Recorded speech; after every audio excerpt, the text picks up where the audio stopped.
a vast field of grapes ripe for harvest. A scene found often in the French wine country or California's Napa Valley.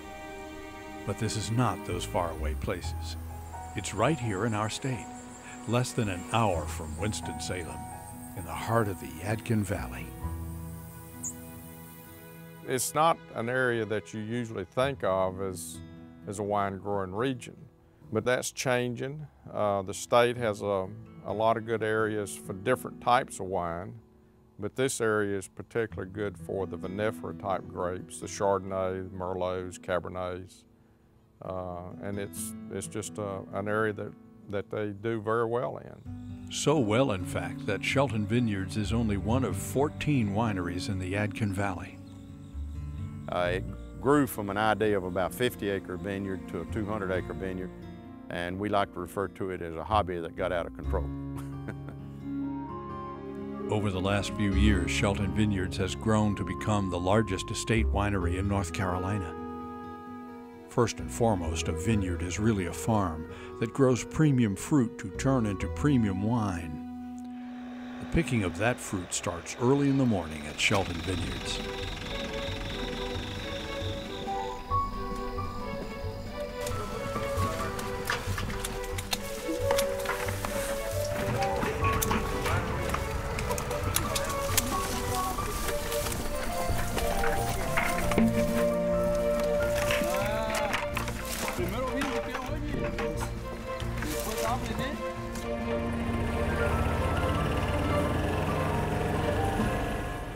Like any other farmer, Shelton's winemaker, Matt Dyar, keeps close tabs on his harvest to ensure the best yield possible. I'm responsible for the winemaking process from grapes all the way through to when the product's bottled. The Yadkin Valley has a climate that's actually very favorable for growing grapes. What we have here is good as we have hot days, like today it's very hot, but it'll probably drop 20 to 30 degrees tonight. And that's really very similar to areas like Sonoma, California, Napa, California, where you have these pretty intense heat days, but then you have followed by a cool evening.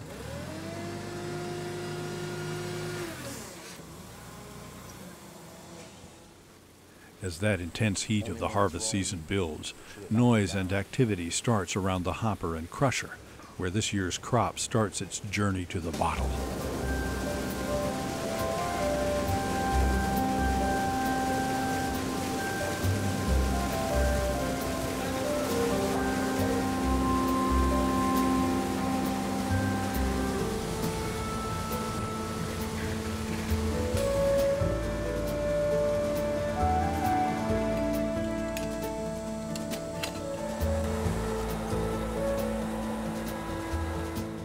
Our philosophy is one of not over-manipulating the vines and the grape juice that we get in the winemaking process, but take what Mother Nature has given us and turn it into the best possible product we can, showcasing that wonderful fruit that we're growing here on the grounds. The best place to see and taste the outcome of that philosophy is in the tasting room. In order to get people to come here, you got to have a nice facility. It's got to be very inviting. It's got to be comparable to what you would find in other wine growing regions. It's always a pleasure to get someone in from one of the wine growing regions in California or the state of Washington. They taste our wine and they're very pleased with it. Matter of fact, we've shipped wine back to California. This is our cave, and this is the smallest aging room that we have. Y'all come right on in. It replicates a cave that you might find in Burgundy, France, where we actually age our Chardonnay. It's actually our favorite room. We love to come in here in the summertime when it's really hot outside because it's typically about 55 degrees in here. But it is out in the hot North Carolina fields that the Shelton brothers can see from their homes where the greater importance of this endeavor can be appreciated. We thought this would be a good thing to do for the area because it's been hit pretty hard with the decline in tobacco farming, the decline of the textile industry, and now the furniture industry. Truly what we're doing is for the future not for the present. Ed and I will not receive any benefits out of this in our lifetime. We see this as something to really change the direction of farming in this particular area down the road, and that would make me feel good to look back someday and say we had a part in changing that. The Yadkin Valley isn't the only part of North Carolina to experience an explosion in winemaking. In 1985, only one winery existed among the tobacco farms. By 1995, however, that number had increased to 10. In the last 10 years, the number of wineries has swollen to 45. Wineries have been opening so rapidly across our state that a new one might be right around the corner just waiting for you to discover.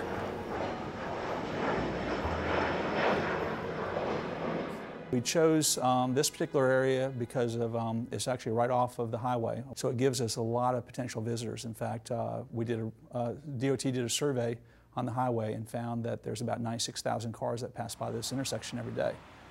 Of course, the disadvantage always is that we're not in the country.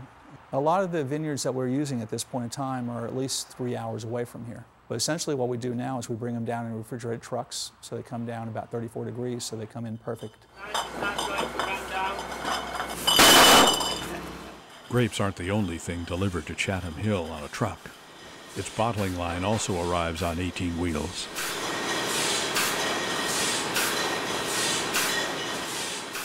As we've been increasing the volume of wine we've been making, we've been finding our small little bottling line just isn't enough. And so we've been bringing in a bottling line from Virginia. It's a lot of fun. We get actually a lot of visitors that come down and actually like to watch the bottling line. I think it's a pretty neat thing. But before the wine can be bottled, it must be aged to perfection. An important part of production of premium wines is aging in barrels. And what I'm taking now is a sample of the Syrah wine using a device called a wine thief. It seems fitting that a winery nestled in the Research Triangle Park has Marek Wojciechowski, a PhD chemist from Poland, whose day job is in biotech research as its co-founder and winemaker. I'm a researcher. I like experimenting. I like changing something and then seeing the result of it. That's the fun part of what I do here. Approach that is suitable for grapes grown here in our state, and not some, repeating textbook procedures that were developed in California or in Europe. And this experience of something different, something that is more North Carolina than California, is this exciting part. It will be slightly different, it will be quality, but it will have some undertones of the grapes grown in this state. Well, we try to educate them in what North Carolina wines are all about, what we're all about. That's one of the reasons why we're one of the few wineries that actually opens up everything we have. Chatham Hill also has opened up its barrel room, which can be viewed just beyond the tasting bar and shop. You can also view some local art as you enjoy this local wine. But if Paul Henkins is to be believed, with a little help from the consumer, our state's wine industry is just beginning to grow.